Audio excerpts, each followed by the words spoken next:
வாழ்க்கை என்னும் போர்க்களம் தன்னில் வெற்றி பெற்றிட எது வேண்டும்? தடைகளை உடைத்து தடங்களை காணும் துணிவாய் செயல்படும் மனம் வேண்டும்.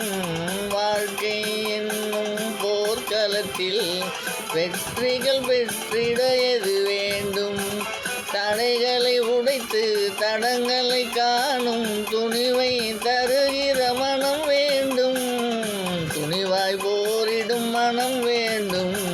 வாழ்க்கை என்னும் போர்க்களத்தில் துணிவாய் செயல்படும் மனம் வேண்டும்.